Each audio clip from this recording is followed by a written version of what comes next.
பெருநாட்டில் தீ விபத்து ஏற்பட்ட கட்டிடத்தில் சிக்கிய நபரை ஹெலிகாப்டர் உதவியுடன் போலீசார் மீட்டனர். தலைநகர் லிமாவில் கட்டடம் ஒன்றில் தீ விபத்து ஏற்பட்டு அப்பகுதியில் கரும் புகை சூழ்ந்தது. நெரிசலான பகுதியில் அந்த கட்டிடம் இருந்ததால் தீயணைப்பு மற்றும் மீட்பு பணிகளில் சிரமம் ஏற்பட்டது.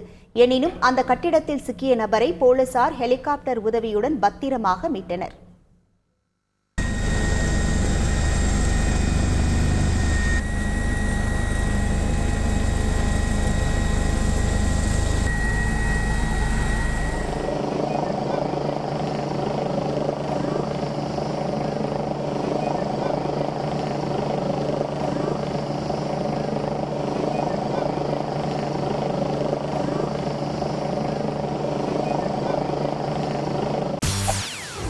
செய்திகளை உடனுக்குடன் தெரிந்து கொள்ள உடனே சப்ஸ்கிரைப் பண்ணுங்க.